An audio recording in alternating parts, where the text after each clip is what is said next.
Today I'm going to be cooking this big ham for my family.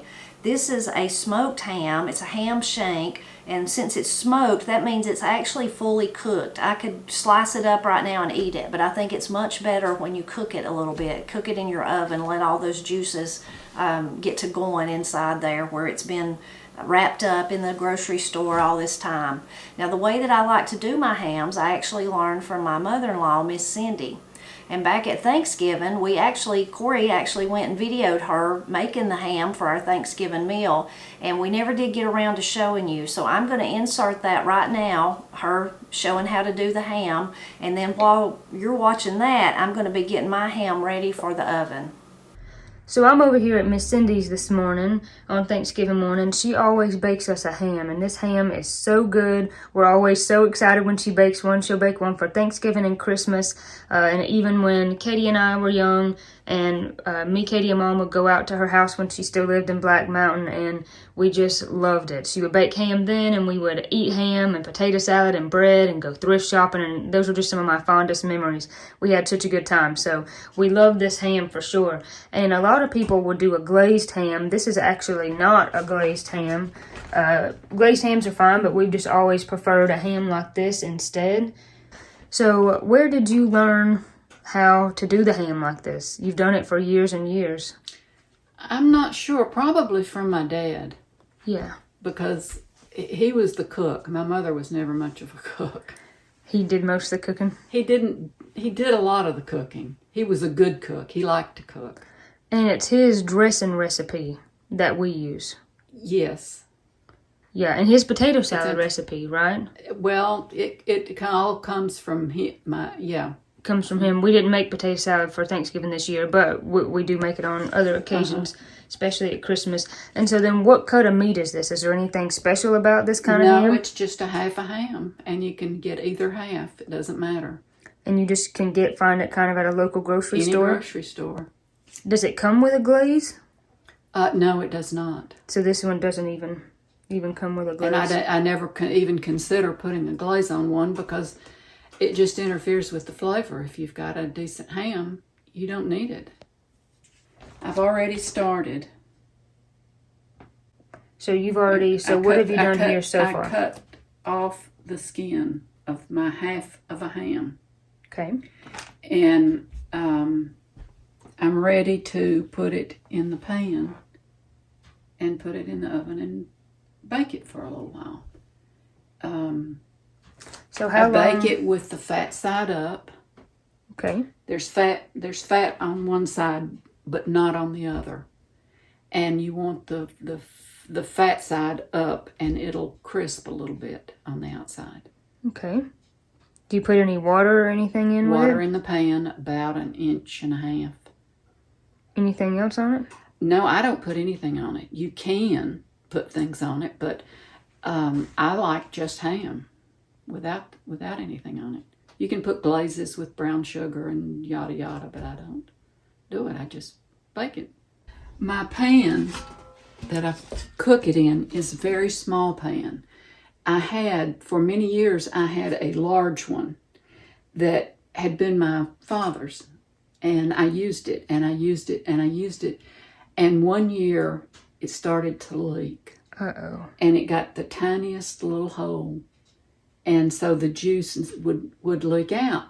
And I tried to do some research to find a way to repair it, because this was a family thing. We'd used it for many years. I don't know, 40 years? Used it for a long time. And I could find no way to repair it. And it just broke my heart because this was the one that my parents had used all the years that we had turkey dinners. So I bought this little one, and that's what I use, and it works, but it's not the same as the one that I had for so many years. Yeah. So first, you cut all the fat off. You don't want any skin. You don't want any skin left on it. And I don't go for any particular brand because I find that they're all pretty much the same. And so I cut the skin off, put it in the pan, add water. Maybe a couple of glasses of water. Yeah, I'll put another glass in there.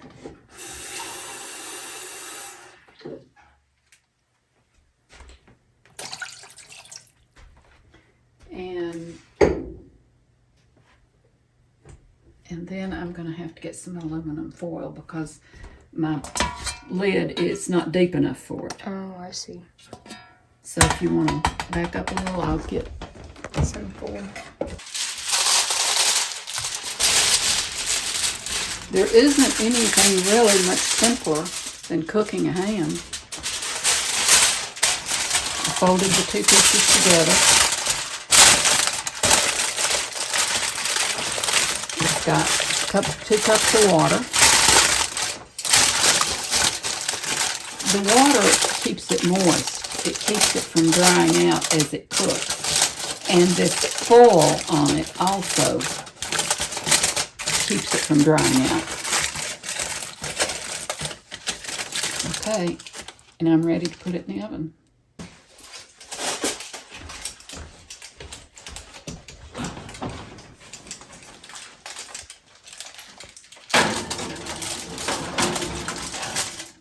It was different past years when I used to make them because it would be a whole ham.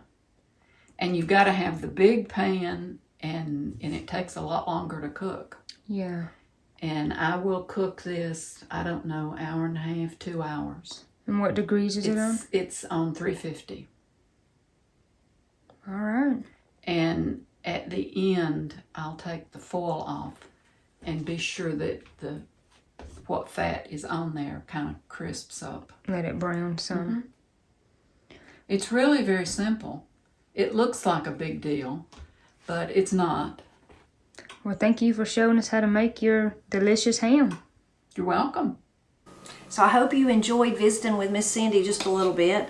While she was showing you how she does her ham, I was busy cutting off the skin. Now I don't cut off every piece. If you can see this part right down through here that's brown, mostly what I took off and what she takes off is kind of that really rubbery skin that you'll find on one side. It's not so much on the others. The rest of it kind of just feels like ham, but this is kind of really rubbery, so that's the part I took off. And now I'm going to put it in the pan, just like she said. I've got my roaster, and I'm going to put it with this fat side up and the ham part down. Set it right in there. And then I've got some water I'm going to pour over it, pour on. So that was about 2 cups of water. You may need more or less depending on the size of your ham and also the size of your pan. Now I need to get me some foil to cover it with. Actually, I wonder if my lid might fit over top. I'm going to check and see.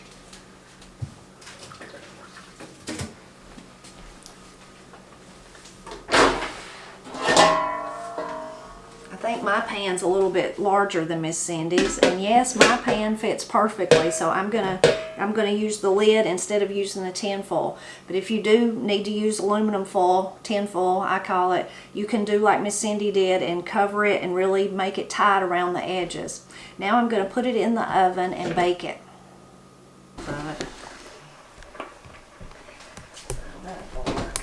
So I just got the ham out of the oven. It smells so good, and you can see it did get crispy, just like Miss Cindy said, a little bit.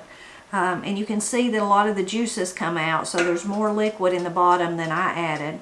So now I'm going to see if I can cut a piece off, and we're going to taste it. So I've been letting the little piece I cut off, I've been letting it cool. I've also already tasted it, and I know how good it is, but I'm going to taste it again. So good. The ham part is really tender. The outside part's a little chewier, but it's got such flavor that it's okay. And it's a little crispy. So good. I've certainly had hams over the years that are glazed, and I really like those too, especially those spiral ones that you get around the holidays. Those are really good. But this is my favorite way. This is my favorite ham. It's just, it's kind of simple, but it's just all those rich, wonderful flavors if you're a ham lover like we are, if you enjoy that. Then I have those wonderful memories that Corey spoke of earlier in the video with Miss Cindy, of how we used to visit her in Black Mountain, and she would make a big ham, she would make some potato salad and a loaf of bread, and we would eat on that during our visit. It would kind of be, she'd do all the cooking, and then we get to enjoy being with her and maybe doing some shopping and other things like that. Those memories are also tied into it.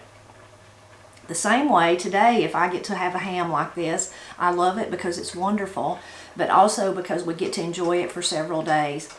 One thing, a great tip is, after you do get through eating, if you eat it down to the bone like we do, the bone, make sure you save it. It is so wonderful to put into your next pot of soup beans. We're usually not going to make that pot of soup beans right after we eat the ham, so we wrap it up and put it in the freezer and save it for next time. If it's a really big bone, I've even had Matt chop it in half with like a cleaver, and that way we have two. We can extend the soup beans with ham. So that's really a great tip. You can also slice off, if you're not going to eat it all, you can slice this and then freeze it in little packets. I've done that often through the years. So lots of different ways to use a big ham like this, but they're especially good if you have a big family or a big gathering.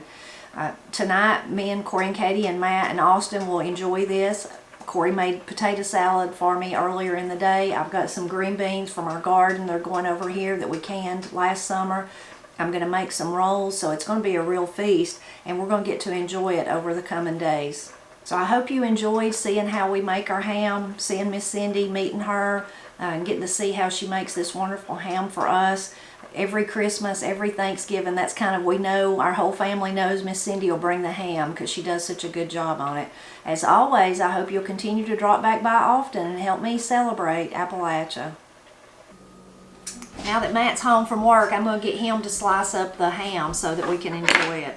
He's a much better slicer than I am.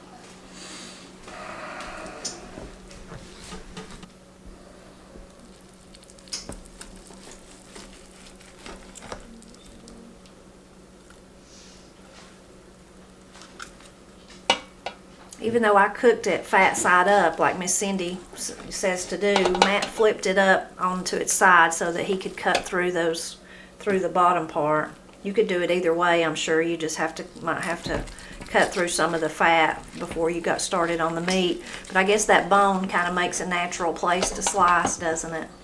Yeah, it does. Gives it an easier stopping point, so your slices aren't as monstrous. Yeah.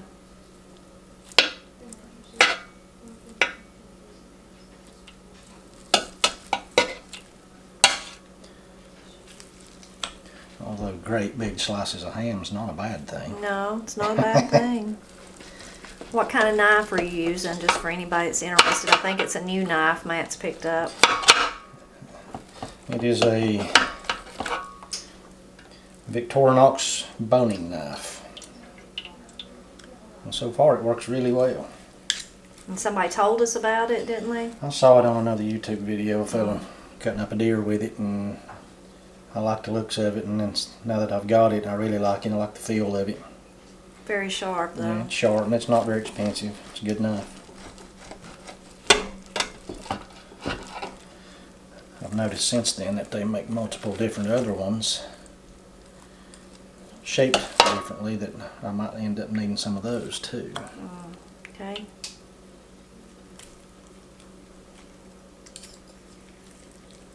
Well, it cuts that off easy. Cut a little extra piece of fat there, or sinew or something. Is that how you say that? Well, if you're from the country like we are, you call it sinew, Yeah. not sinew. Sinew. But you can call it whatever you want. Yeah. You're the lady of the house, so you can get by with about anything. I get by with a lot because y'all are always making fun of my talk, so I think you've got a running list of my words. Well, we kid you because we care. No. We're going to let Matt continue this, and I'm going to be getting the rolls going and getting the potato salad out. And I think Austin, everybody's here but Austin, I think he's on his way, so we'll be able to eat soon.